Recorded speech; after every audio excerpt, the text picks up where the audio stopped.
The Deep Space Communication Array at Galactic Council headquarters buzzed with activity. Ambassador Zethkalar of the Vorthan Empire read the incoming report for the third time, his four eyes blinking in sequence as he processed the information. Another new species had achieved faster-than-light travel. The 67th this century. He leaned back in his chair and sighed. The routine was always the same. A primitive species would stumble into space travel, usually by accident, and then spend the next few centuries trying to understand the basics of galactic civilization. The Council would guide them slowly, carefully, making sure they didn't hurt themselves or others with technologies they barely understood. Schedule the standard first contact protocol, Zethkalar told his assistant. Neutral Station Omega-7. Send them the usual coordinates and safety guidelines. The assistant nodded and began typing. What species designation should I use, Ambassador? Call them ... humans, from the planet they call Earth. Zethkalar glanced at the report again. They claim to have been spacefaring for 200 years, typical primitive time frame. Across the galaxy, Captain Jake Morrison stood on the bridge of the Earth vessel Liberty. The ship hummed quietly around him as his crew worked at their stations. The communication from the Galactic Council had arrived that morning, and now they were preparing for humanity's first official contact with galactic civilization. Captain, we're receiving the coordinate data now, reported Lieutenant Sam Taylor from the communications station. She was young but sharp, with quick reflexes that made her one of Earth's best pilots. Neutral Station Omega-7, about 6 days travel at standard cruise speed, Jake nodded. Very good. Dr. Grant, are your teams ready? Dr. Lisa Grant looked up from her scientific equipment. She had spent most of her career studying the possibility of alien life, and now she would finally meet some. All ready, Captain. We have full biological and cultural analysis equipment prepared. Commander Ryan Brooks, the ship's tactical officer, finished checking his reports. Security teams are briefed and ready. Though from what we know about this Galactic Council, they seem peaceful enough. Ambassador Kate Williams entered the bridge carrying a datapad full of diplomatic protocols. She had been Earth's top negotiator for 20 years, handling everything from trade disputes to peace treaties. I've reviewed all the information we have about galactic law and customs. We should be able to avoid any major diplomatic mistakes. Jake smiled. His crew was good. Very good. Excellent. Set course for the coordinates. Standard speed. As the Liberty moved through space toward the meeting point, the Galactic Council prepared their welcome presentation. In the Great Council chamber, representatives from dozens of species gathered to discuss the newest primitives. Humans, announced Valtara of the Crystalline Collective, her crystal body ringing like a bell as she spoke. They appear to be carbon-based bipeds. Standard primate evolution pattern. Admiral Krex of the Hegemony shifted his massive frame in his chair. His species had been the galaxy's primary military power for over 3,000 years. Any sign of aggressive tendencies? Nothing unusual, replied Council Analyst Morgan. They have some conflicts on their home planet, but that's normal for a species at their development level. They should be manageable. Zethkalar activated the large display screen. We'll follow standard protocol. Welcome ceremony, basic technology, sharing guidelines, and the usual cultural exchange program. They'll probably need about 50 years before they're ready for limited council membership. The other council members nodded in agreement. It was always the same pattern. New species were eager but unprepared. They needed guidance, patience, and careful supervision to avoid the mistakes that could destroy young civilizations. 6 days later, the Liberty arrived at Neutral Station Omega-7. Jake stood on the bridge watching the massive station grow larger on the main screen. It was impressive engineering with multiple docking bays and communication arrays designed to handle dozens of different ship types. Impressive, Dr. Grant said quietly. Look at the construction techniques. They've solved problems we're still working on. Signal from the station, Captain, reported Sam. They're directing us to Docking Bay 7. Take us in, Jake ordered. The Liberty moved smoothly into the docking bay. Through the windows, the crew could see other ships of strange and wonderful designs. Some looked like living creatures, others were perfect geometric shapes, and a few seemed to be made of pure energy held in force fields. "Artificial gravity and atmosphere confirmed," reported Commander Brooks. "Station environment is compatible with human requirements." Ambassador Williams checked her diplomatic protocols one more time. "Remember, we represent all of humanity here. Let's make a good impression." As the Liberty settled into its docking clamps, Jake felt a moment of anticipation. Humanity was about to take its place in a galactic community that had existed for thousands of years. It was both exciting and humbling. "Receiving welcome message from the station," Sam announced. "They're inviting our delegation to the main conference room in 1 hour." Jake turned to his senior staff. "This is it, Dr. Grant. I want you to observe everything. Commander Brooks, standard diplomatic security. Ambassador Williams, you're our voice out there." The team prepared to leave the ship. As they walked through the corridors toward the airlock, Jake thought about how much this moment meant. Not just for them, but for everyone back on Earth. Humanity was about to meet its neighbors. On the station, the Galactic Council representatives made their final preparations. The welcome ceremony was a routine they had performed dozens of times. They would explain galactic law, offer basic technology sharing agreements, and begin the long process of educating another primitive species. "The humans should be arriving soon," Seth Kalar announced to the assembled council members. "Remember, patience is key? They're probably overwhelmed by all of this." "Of course," agreed Valtara. "We'll keep the initial presentation simple, basic concepts only." Admiral Krex checked the security arrangements. "My people are in position, but I doubt we'll need them. Young species are usually too odd to cause trouble." The airlock doors opened, and the human delegation stepped onto Neutral Station Omega 7. Jake looked around at the alien architecture and felt a sense of wonder. But there was something else too, something that the council members wouldn't expect. Confidence. The humans walked forward to meet their galactic neighbors, ready to begin a conversation that would change everything. The main conference room of Neutral Station Omega 7 was designed to impress. The ceiling stretched high above, decorated with holographic displays showing the greatest achievements of galactic civilization. Floating platforms held representatives from different species, each positioned to show their importance in the council hierarchy. Ambassador Seth Kalar stood at the center podium, his ceremonial robes flowing in the artificial breeze created by the room's atmosphere systems. Around him, council members took their positions with the practiced ease of beings who had done this many times before. "Welcome, humans of Earth," Seth Kalar began, his voice carrying easily through the room's translation systems. "Today marks the beginning of your journey into galactic civilization." Captain Jake Morrison and his team entered through the main doors.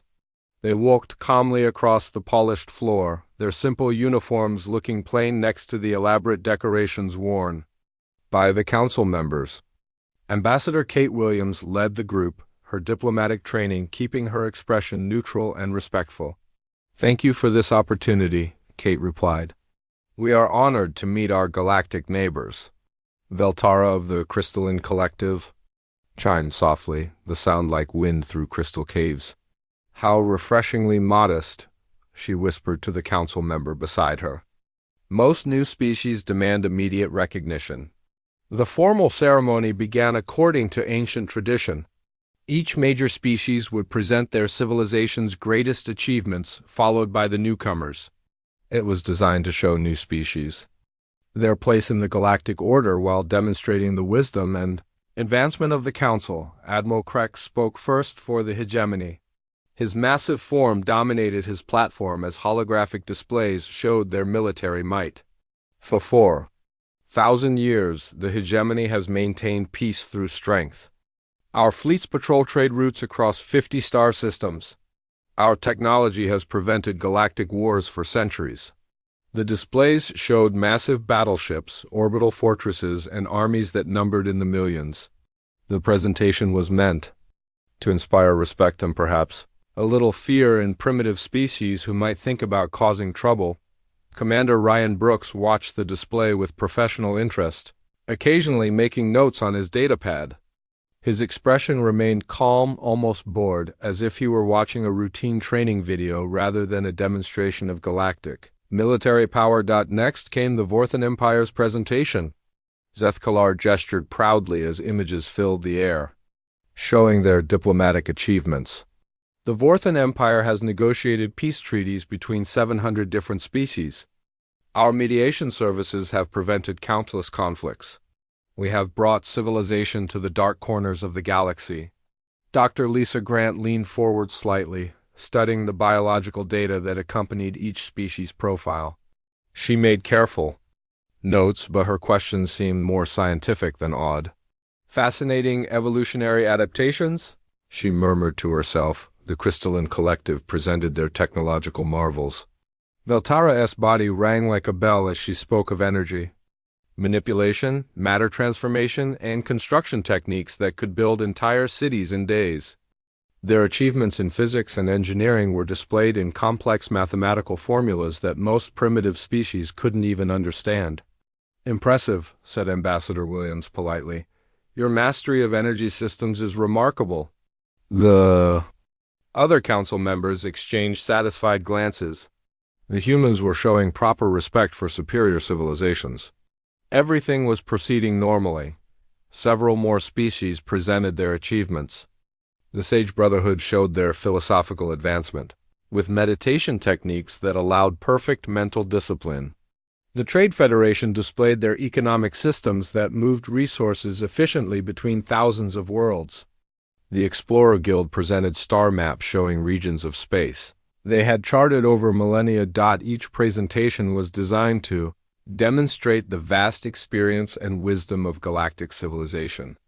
The message was clear: new species had much to learn, and should be grateful for the guidance of their betters.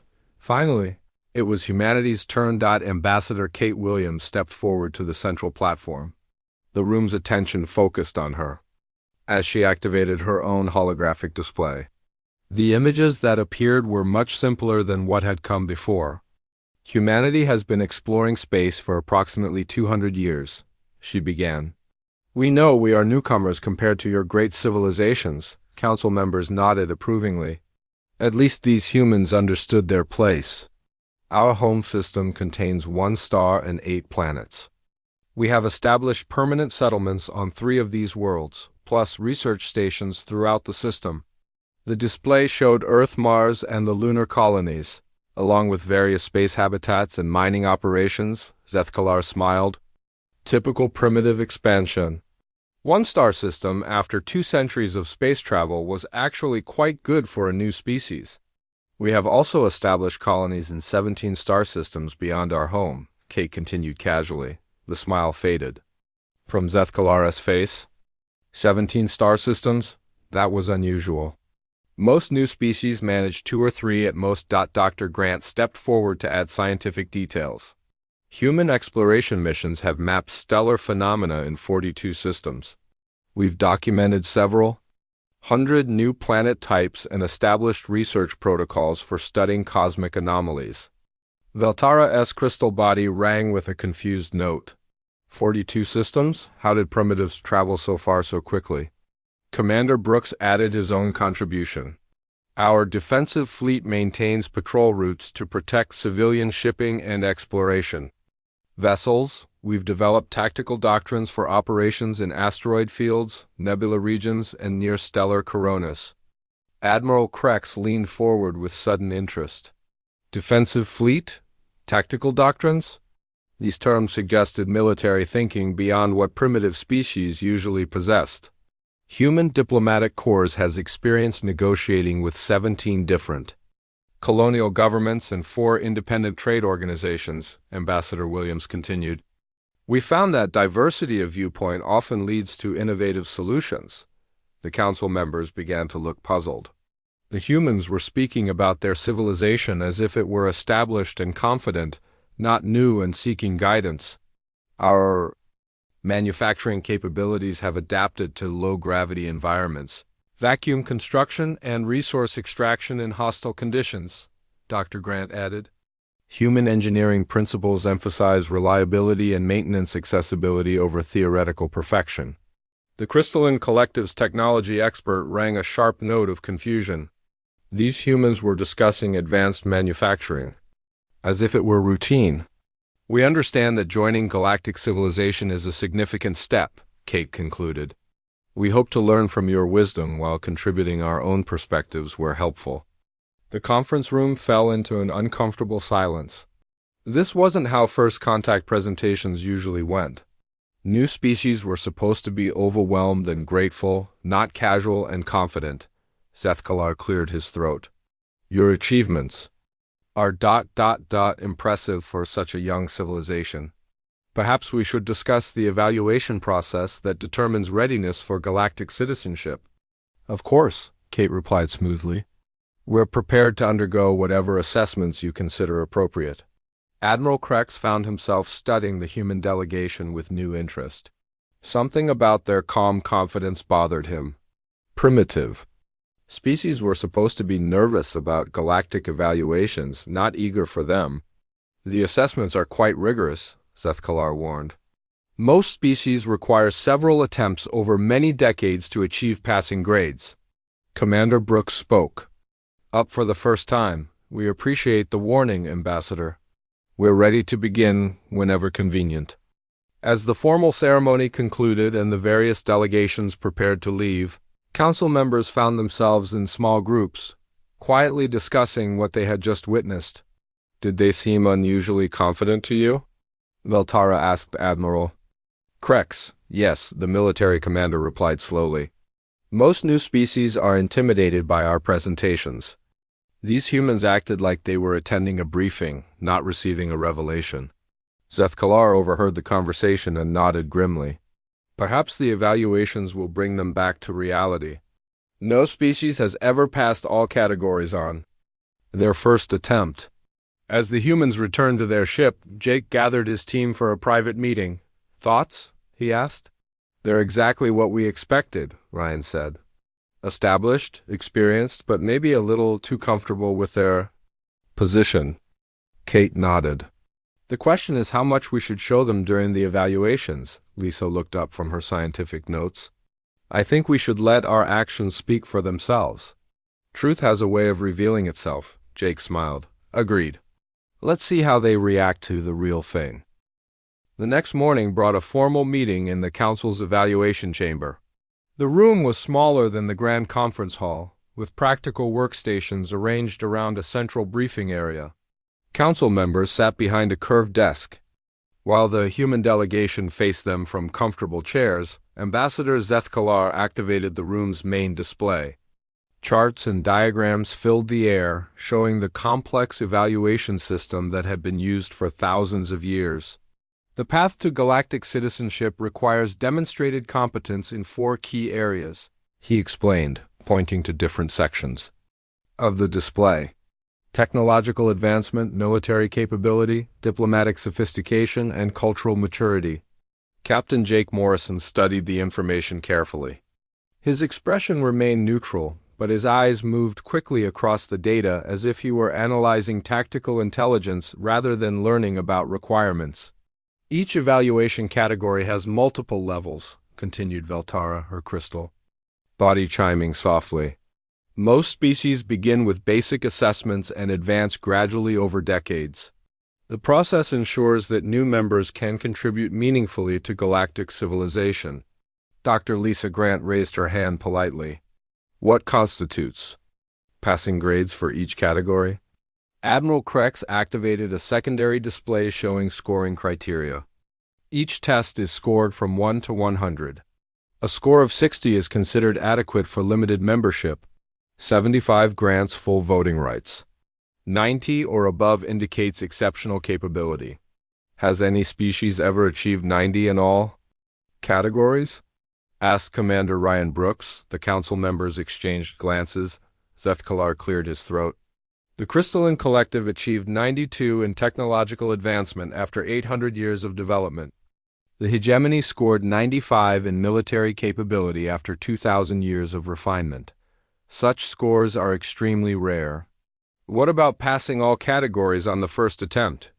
Ambassador Kate Williams inquired. A moment of awkward silence filled the room. Finally, Veltara answered, "No species has ever achieved passing grades in all 4 categories during their initial evaluation period. The humans absorbed this information without visible concern." Jake nodded as if receiving a routine briefing. "What's the typical timeline for these evaluations?" "Most responsible species attempt 1 category per decade," Zethkalar replied. "This allows proper preparation and reduces the disappointment of premature failure." Ryan leaned forward slightly. "Is there any restriction against attempting multiple categories simultaneously?" Admiral Krex blinked his large eyes in surprise. "Technically, no. But attempting multiple evaluations without adequate preparation typically results in failure across all categories." "We understand the risks," Kate said calmly. "Would it be possible to schedule evaluations in all 4 categories for this testing period?" The council members stared at the humans in disbelief. Zethkalar struggled to find diplomatic words. "That would be highly unusual. Perhaps you don't fully understand the complexity of these assessments." "We appreciate your concern," Jake replied. "However, we believe attempting all categories will give us the most comprehensive understanding of galactic standards." Veltara's crystal form rang with what might have been amusement or disbelief. "Very well. If you insist on this approach, we can accommodate your request." Admiral Krex activated his personal communicator. "I'll need to coordinate with our testing facilities.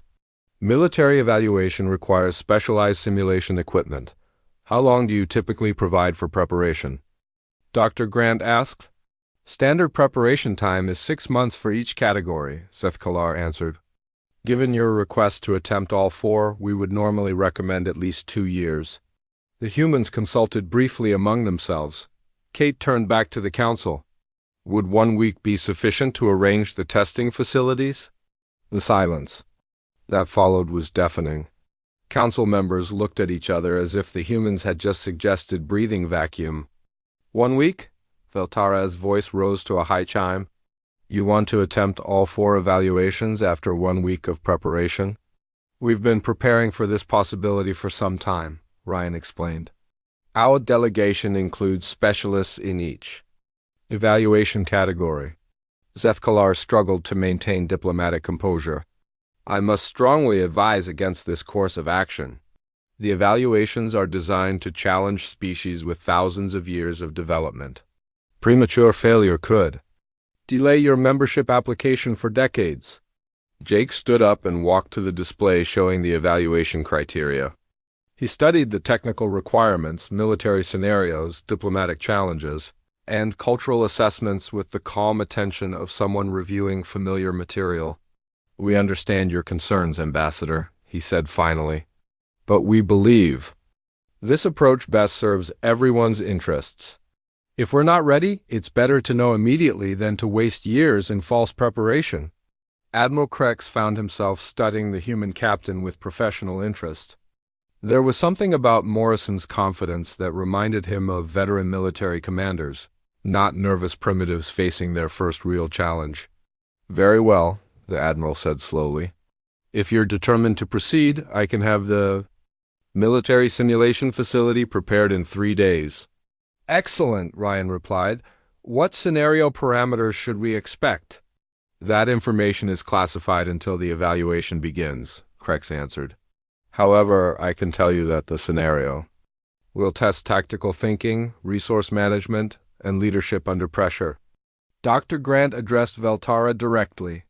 "For the technological assessment, will we have access to standard galactic equipment, or should we prepare our own tools?" "Both," the crystalline collective representative replied. "The evaluation tests your ability to work with unknown technologies as well as optimize familiar ones." Kate turned to Zethkalar. "The diplomatic assessment involves actual mediation scenarios?" "Yes, we have several ongoing disputes that require fresh perspective. Your performance in resolving real conflicts will determine your score." And cultural. Maturity? Jake asked. A comprehensive examination of your species' artistic, philosophical, and social development, Zethkalar explained. We need to understand how humans think, create, and organize themselves. The humans exchanged satisfied looks as if everything was proceeding according to plan. This reaction puzzled the council members even more. Are you certain you want to proceed with this timeline? Veltara asked one final time. There is no shame in taking a more measured approach. Ambassador Williams smiled diplomatically. We appreciate your guidance, but we're confident in our decision. When can we begin? Admiral Krex checked his scheduling system. Military evaluation can commence in 3 days. Technology assessment the following day. Diplomatic challenge 2 days after that. Cultural examination would complete the sequence. Perfect, Jake said. We'll use the preparation time to familiarize ourselves with your testing facilities.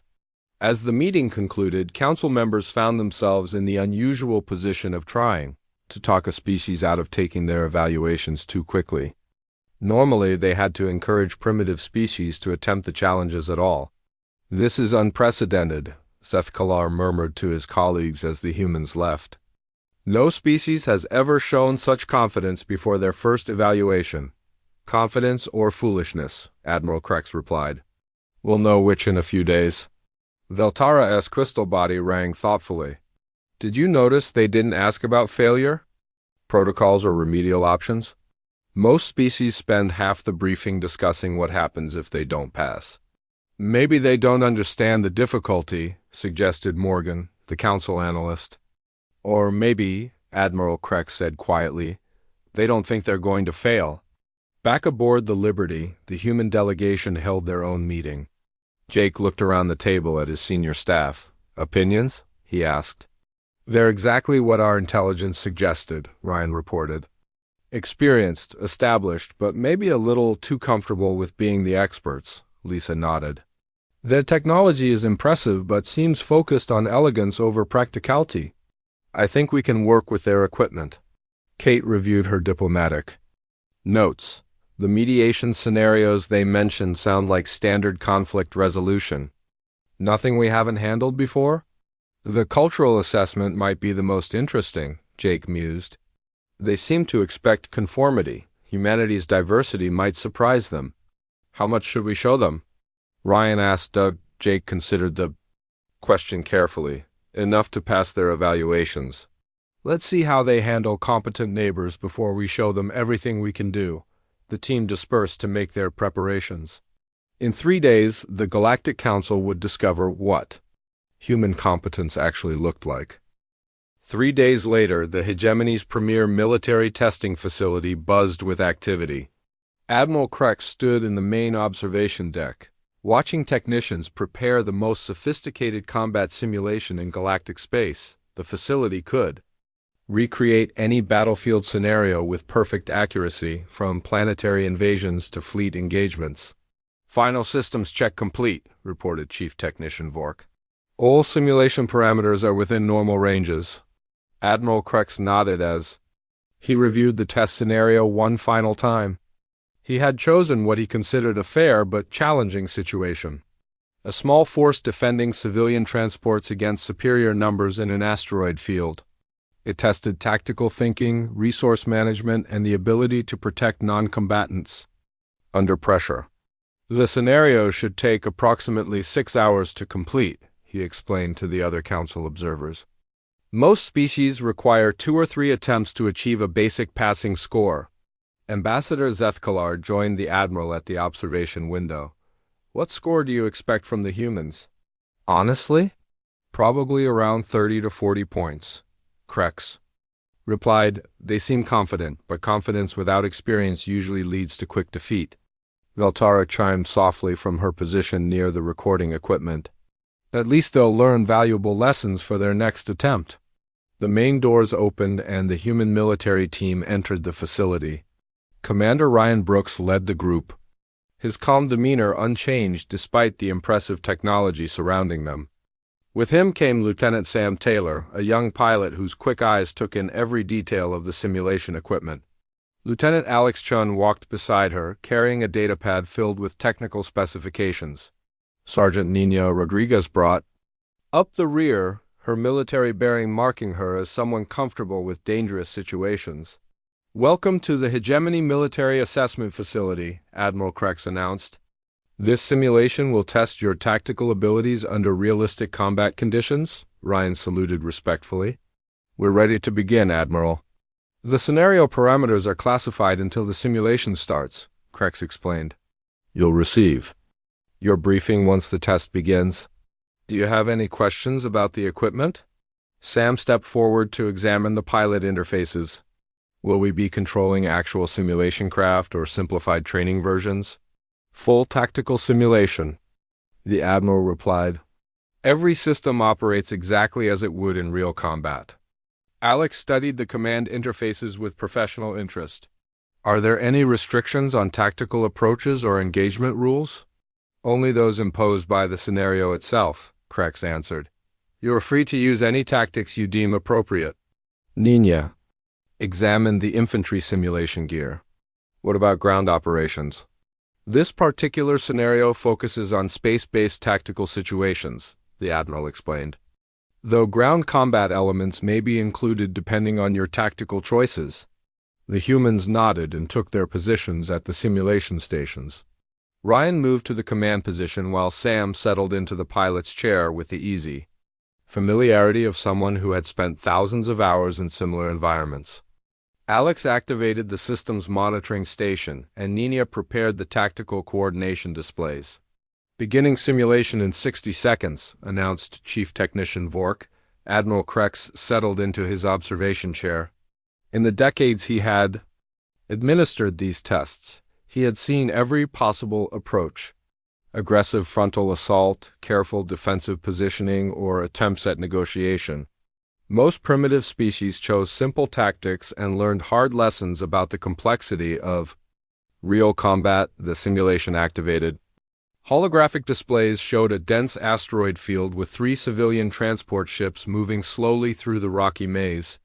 Enemy forces appeared on the sensors, outnumbering the defending human ships 3-1. "Situation briefing," announced the simulation computer. "Defend civilian transports crossing the Kepler asteroid field.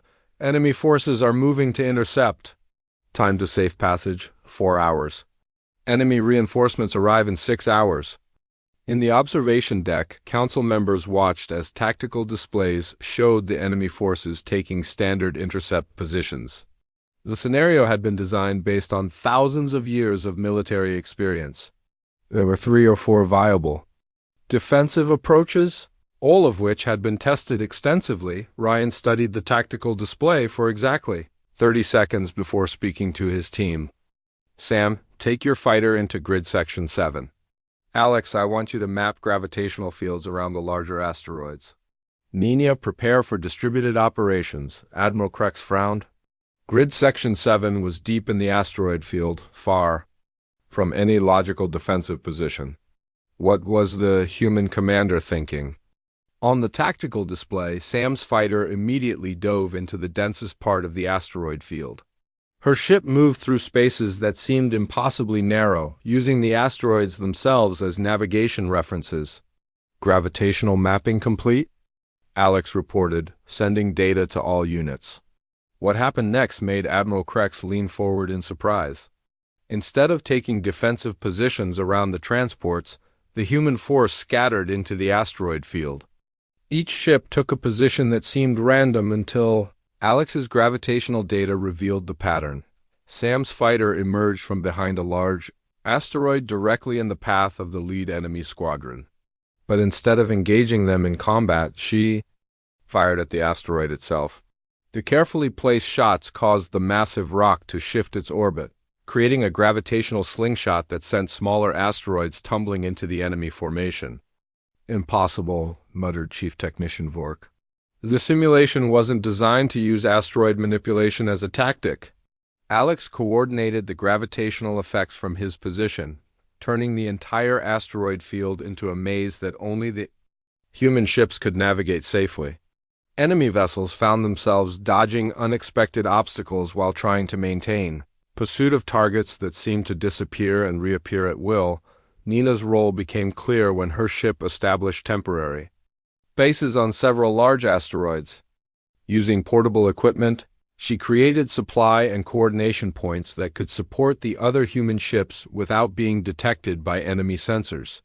"They're using the asteroids as mobile platforms," Admiral Krex said in amazement. "That requires real-time coordination of gravitational mathematics and three-dimensional tactical thinking. The enemy force, designed to challenge traditional military tactics, found itself completely outmaneuvered. Their superior numbers meant nothing when they couldn't predict where their opponents would be. From one moment to the next, Ryan's command ship moved through the chaos like it belonged there.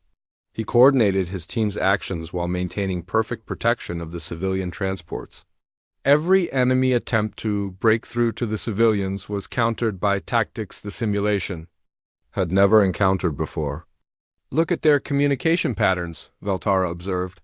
"They're adapting their tactics in real time without any apparent command delays." 2 hours into the simulation, something unprecedented happened. The human force had not only protected the civilian transports but had begun capturing enemy vessels. Sam's fighter used asteroid gravitational fields to disable enemy ships without destroying them. Nina's bases provided boarding teams that secured the captured vessels. "They're not just winning," Admiral Krex realized. "They're turning the scenario into a tactical victory." Alex's technical expertise became crucial as he figured out how to turn captured enemy equipment against the remaining hostile forces.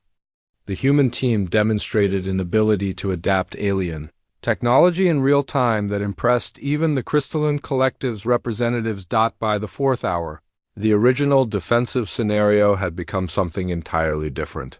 The human force controlled the entire asteroid field, had captured most of the enemy fleet, and was using the captured vessels to escort the civilian transports to safety. "Simulation complete," announced the computer. "All objectives achieved. Civilian transports delivered safely. Enemy force neutralized with minimal casualties." In the observation deck, silence filled the room. The scoring computer processed the results while council members stared at displays showing tactical achievements they had never seen before. "Final score," announced the computer. 97 points. Admiral Krex stood up slowly, his massive frame moving with unusual hesitation. 97 points, he repeated quietly. Chief Technician Vork checked the scoring system 3 times. "All measurements confirmed, Admiral." The humans achieved tactical objectives that weren't even part of the original scenario parameters. Ryan and his team emerged from the simulation stations, their expressions calm and professional. They showed no signs of stress or excitement despite having just achieved the highest military assessment score in galactic history. "How do you feel about your performance?" Admiral Krex asked, still struggling to process what he had witnessed. "Room for improvement," Ryan replied simply. "We lost some time in the 3rd hour when we had to recalculate gravitational effects." Sam nodded in agreement. "The asteroid manipulation could have been more efficient if we had better real-time data." The Admiral stared at them. They were discussing minor efficiency improvements after achieving a perfect tactical victory. The Crystalline Collective's technology assessment facility hummed with energy fields and mathematical displays. Veltara floated near the main testing apparatus, her crystal body resonating with the complex harmonics of the equipment. The facility contained the most advanced engineering challenges in galactic space, designed to test problem-solving abilities across multiple scientific disciplines. The technological assessment consists of 12 engineering problems. Veltara explained to Dr. Lisa Grant and Chief Engineer Ben Parker. Each problem tests different aspects of scientific understanding, from basic physics to advanced energy manipulation. Lisa studied the gleaming equipment with professional curiosity. "Are we working individually or as a team?" "Teams are permitted," Veltara replied. "Most species require several months to complete all 12 challenges." Ben examined the tool selection area, noting the mix of familiar and alien implements. Do we need to use your equipment exclusively, or can we combine approaches? Use whatever methods achieve the best results, the Crystalline Collective representative answered. The evaluation measures effectiveness, not conformity to specific techniques. The first challenge involved stabilizing an unstable energy matrix that had been fluctuating for 6 hours. Previous test subjects had spent days calculating the mathematical solutions needed to balance the energy flows. Lisa and Ben studied the problem for exactly 20 minutes before beginning work. Instead of approaching it as a pure mathematics exercise, they treated it as an engineering problem with practical solutions. Look at the harmonic frequencies, Lisa observed. The instability follows a pattern. Ben nodded, already connecting diagnostic equipment to the energy matrix. It's not a calculation problem. It's a feedback loop. Working together, they identified the source of the instability and corrected it using what Veltara later described as impossibly simple mechanical adjustments. The energy matrix stabilized in 47 minutes. How? Veltara asked, her crystal form ringing with confusion. The mathematical solution requires at least 60 hours of calculation. We didn't solve it mathematically, Ben explained. We fixed the mechanical problem causing the mathematical instability. The second challenge involved designing a propulsion system for a ship operating in a gravity well. Standard galactic approach required elegant energy manipulation and complex field generators. The humans built what looked like a crude mechanical device that somehow produced superior performance using basic materials. Your solution is so simple, Veltara observed. Where are the sophisticated energy controls? Don't need them, Ben replied, adjusting mechanical tolerances with practiced ease. Simple systems are more reliable, easy to maintain, hard to break. By the sixth challenge, Veltara had stopped trying to understand human engineering philosophy and started recording everything for later analysis.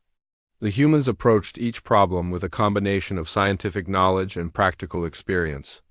That produced results faster than any species in galactic history. Final technological assessment score, announced the evaluation computer. 94 points. Veltara stared at the display in disbelief. 94 points in 6 hours. The previous record was 88 points achieved by our own species after 3 years of dedicated work. Lisa and Ben cleaned up their work area with the methodical efficiency of people who had done similar tasks many times before. Thank you for the opportunity to work with your equipment, Lisa said politely. Your energy manipulation technology gave us some interesting ideas for our own research. As the humans left for their next evaluation, Veltara remained in the facility, studying the solutions they had created. Every answer was technically correct but achieved through methods that challenged fundamental assumptions about how engineering problems should be solved.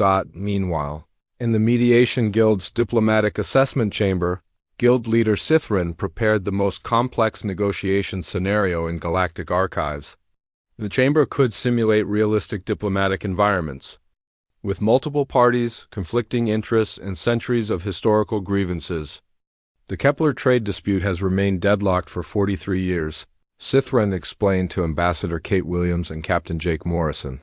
7 different species have conflicting claims to mining rights in the Kepler system. Previous mediation attempts have failed because the parties refused to compromise on fundamental positions. Kate studied the case files with the careful attention of someone who had spent decades resolving complex disputes. Have previous mediators focused on the stated positions or underlying interests?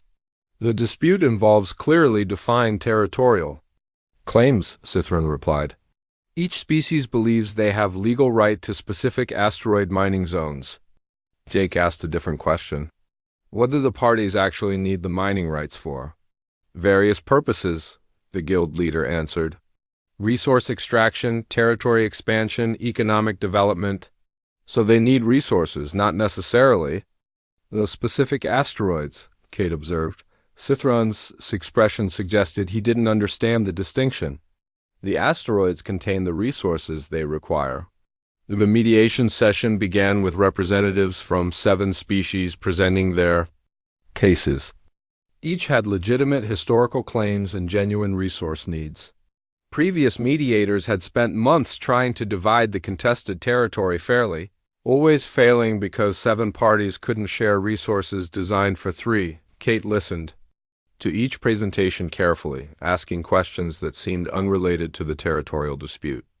Instead of focusing on who had legal right to which asteroids, she asked about industrial capabilities, transportation logistics, and long-term economic planning. The Vegan Republic needs platinum for their electronics industry, she summarized. After 2 hours of discussion, the Centauri Alliance requires rare earth elements for spacecraft construction. The independent miners want steady income for their families. Yes, agreed the vegan representative, which is why we must maintain control of the platinum-rich asteroids. What if we could meet your platinum needs without those specific asteroids? Kate asked. The representative looked confused. How? The platinum deposits are located in the contested zones. Jake activated a holographic display showing the broader Kepler system. What about mining partnership arrangements? Different species have different technological strengths. The hegemony has excellent deep space mining equipment, Kate noted. The Crystalline Collective has superior refining technology. The Trade Federation has the best transportation networks. You're suggesting cooperation instead of competition? Asked the Centauri representative. I'm suggesting that everyone can get what they actually need, Kate replied. You need resources and economic security. The specific location matters less than the final result. Within 6 hours, Kate and Jake had restructured the entire dispute. Instead of fighting over territorial rights, the 7 parties formed a joint mining consortium. Each species contributed their best capabilities while sharing the profits according to contribution and need. This is impossible, Cithrin whispered to his aide. 43 years of deadlock resolved in 6 hours. How did they do it? The aide asked. They ignored the legal arguments and solved the real problem, Cithrin realized. Instead of deciding who owns what, they made ownership irrelevant. The final evaluation was cultural assessment. The examining committee expected to spend days reviewing human art, philosophy, and social organization. What they discovered challenged every assumption about how civilizations develop. Your species has how many different languages? Asked cultural assessor Dithmar. Approximately 7,000, Jake replied casually. 7,000 languages on one planet? Dithmar's voice rose in disbelief. How do you maintain social cohesion? We don't try to, Kate explained. We've found that diversity produces better solutions than uniformity. The assessors studied human art forms ranging from classical music to digital media, philosophy spanning thousands of different schools of thought, and political systems that somehow allowed nearly 200 sovereign nations to coexist on a single world. Your species has no unified government? Asked social organization specialist Kethvin. No central authority, correct, Jake confirmed. Each nation governs itself according to its own principles. How do you prevent constant warfare? We have organizations for peaceful dispute resolution, trade agreements that make cooperation profitable, and cultural exchange programs that build understanding, Kate answered. But surely you have some conflicts? Of course, Jake admitted. Conflict drives innovation and social progress. The key is managing conflict constructively rather than eliminating it entirely. The cultural assessment team found themselves studying a species that thrived on diversity, disagreement, and change rather than being paralyzed by it. Human civilization had achieved stability through controlled instability, progress through managed conflict, and unity through accepted diversity. Final cultural assessment score, announced the evaluation computer. 96 points. As the evaluation period concluded, council members gathered to review results that challenged everything they thought they knew about civilization development. The humans had achieved scores that redefined the evaluation system itself. The emergency council session convened at dawn. For the first time in galactic history, representatives from every major species gathered to discuss evaluation results that had broken their testing system.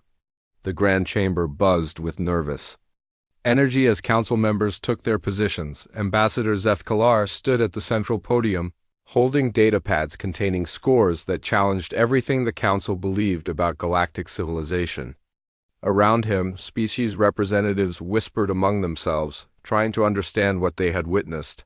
"Fellow council members," Zethkalar began, his voice carrying unusual tension, "we are here to review the evaluation results of the species calling themselves humans." Admiral Krex activated the main display. The scores appeared in holographic letters that seemed to glow with impossible brightness. Military capability, 97 points. Technological advancement, 94 points. Diplomatic sophistication, 95 points. Cultural maturity, 96 points. A moment of complete silence filled the chamber. Then voices erupted from every corner as representatives tried to process what they were seeing. "These scores are impossible," declared Tech Prime Zorak of the engineer caste. "No species achieved such results on their first evaluation." "The testing systems must have malfunctioned," suggested Trademaster Kaloff. "Perhaps the humans somehow manipulated our equipment." Veltara-S crystal form rang with a sound like breaking glass. "I supervised the technological assessment personally. The humans solved our most complex challenges using methods we never considered. Their solutions were not just correct, they were revolutionary." Admiral Krex stepped forward, his massive frame commanding attention. "The military simulation showed tactical thinking beyond anything in our databases. They didn't just pass the test, they redefined what tactical excellence means." Guild leader Sithran nodded reluctantly. The diplomatic assessment revealed negotiation. Skills that resolved a 43-year deadlock in 6 hours. They approached the problem from angles our mediators never explored. Cultural assessor Dithmar activated his own display. Their cultural evaluation showed a civilization that has achieved stability through controlled diversity. They have managed to unite hundreds of different nations on a single planet without eliminating their differences. Zethkalar raised his hand for silence. "The question before us is not whether these scores are accurate. Multiple independent assessments confirm their validity. The question is what these scores mean." Deep thinker Kelmer of the Sage Brotherhood spoke from his meditation. "Platform, have we considered that our assumptions about human development might be incorrect?" "What do you mean?" asked Zethkalar. "We assumed they were a young species seeking our guidance," Kelmer explained. "But their behavior suggests something different. They approached our evaluations like experienced professionals reviewing familiar challenges." Admiral Krex had been thinking the same thing. During the military assessment, Commander Brooks discussed their tactical doctrines as if they had been using them for decades.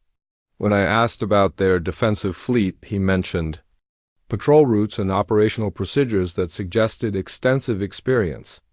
Veltara's crystal body chimed thoughtfully. Dr. Grant asked questions about our technology that indicated deep understanding of advanced engineering principles. She spoke about their research programs as if they were ongoing, not theoretical. "Ambassador," Williams mentioned 17 star systems and 42 exploration targets, added Sithran. "Those numbers suggest a much larger civilization than they initially described." Zethkalar felt a growing suspicion that he needed to voice. "Are we certain that humanity is actually seeking membership in galactic civilization? Or might they have other reasons for contact?" Before anyone could answer, the chamber's main doors opened. Captain Jake Morrison entered with his full delegation, walking with the calm confidence they had shown throughout the evaluation process. They moved to the central area and waited politely for permission to speak. "You requested our presence." "For the results discussion," Jake said simply. Zethkalar studied the human captain's face, looking for signs of nervousness or excitement about the unprecedented scores. He found neither. Morrison looked like someone attending a routine briefing. "Your evaluation scores are the highest in galactic history," Zethkalar announced. Congratulations on this remarkable achievement. Thank you, Kate Williams replied.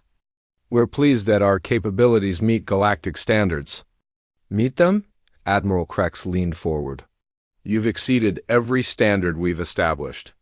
These scores indicate abilities beyond what we thought possible for any species. Ryan Brooks spoke for the first time. We appreciate the thorough evaluation process. It gave us good insight into galactic thinking. Something in the way he said galactic thinking made Admiral Krex's tactical instincts activate. Commander Brooks, how long has humanity been aware of the Galactic Council? Ryan glanced at Jake, who nodded slightly. Our first contact with galactic civilization occurred about 37 years ago. The chamber erupted in shocked voices. 37 years. They had been in contact for decades without announcing themselves. How? Demanded Zeth-Kalar. We have no records of previous contact. Dr. Lisa Grant answered calmly. We encountered a damaged exploration vessel from the engineer cast in the Proxima system. We provided assistance and learned about galactic civilization from the survivors. Why? Didn't you make formal contact then? Asked Veltara. We needed time to understand galactic politics and culture, Kate explained. First contact is too important to approach carelessly. Admiral Krex felt pieces falling into place. So you've been observing us for 37 years, learning our languages, studying our technology, understanding our social systems. Standard diplomatic preparation, Jake confirmed. We wanted to ensure successful integration when we decided to make formal contact. Integration? Zeth-Kalar's voice rose. You speak as if joining galactic civilization was your choice, not our invitation, wasn't it? Jake asked with genuine curiosity. We assumed membership was voluntary. The implications hit the council members like cold space. Humanity hadn't been desperately seeking acceptance into galactic civilization. They had been conducting a careful evaluation of whether galactic civilization was worth joining. How many ships do you actually have? Admiral Krex asked quietly. Currently active fleet stands at 347 vessels, Ryan answered. Plus support ships and exploration craft? How many star systems? 73 with permanent colonies. Research stations in 42 additional systems. Exploration mapping covers about 200 systems total. Population? Approximately 11 billion across all colonies on Earth. Each answer hit the council like a hammer blow. Humanity wasn't a small primitive species seeking protection and guidance. They were a major galactic power that had been quietly growing. While the council remained unaware, Veltara asked the question everyone was thinking. Why reveal yourselves now? Jake looked around the chamber at the assembled representatives. Because we've completed our evaluation of galactic civilization and decided that formal contact would benefit everyone. Your evaluation of us? Zeth-Kalar could barely form the words. We needed to understand whether galactic civilization was stable, peaceful, and worth joining, Kate explained. Your council has maintained peace for over 1,000 years. Your species cooperate effectively despite significant differences. Your technology and culture show impressive development. You've been evaluating whether we were good enough for you. Admiral Krex asked in amazement. We've been evaluating whether we'd be good neighbors, Jake corrected gently. We think we would be... The chamber fell silent as council members struggled to absorb this complete reversal of assumptions. They had spent the week testing humanity's readiness to join galactic civilization, while humanity had spent decades testing galactic civilization's readiness to accept human membership. Deep thinker Kelmer broke the silence with what might have been laughter. We thought we were welcoming students who needed our teaching. Instead, we may have found teachers who can show us new ways of thinking. We're not teachers, Jake said seriously. We're neighbors. We have things to learn from you and things we can share. That's what good neighbors do. Ambassador Zeth-Kalar looked around the chamber at his fellow council members. Some appeared shocked, others impressed. A few seemed almost relieved that the galaxy's newest power wanted cooperation rather than conflict. The question before us, he said slowly, is not whether humanity qualifies for galactic citizenship. The question is whether galactic civilization is ready for what humanity might teach us. Valtara's crystal form chimed with a sound like celebration. Perhaps it's time we learn something new. Admiral Krex stood and faced the human delegation directly. On behalf of the Galactic Council, I extend an invitation for full membership with complete voting rights. We would be honored to have humanity as our neighbors. Jake smiled and extended his hand in the ancient human gesture of friendship. We accept. We're looking forward to working with you. As the formal ceremonies began, council members found themselves facing a new era. For the first time in their history, they would be learning from the species they welcomed rather than just teaching them.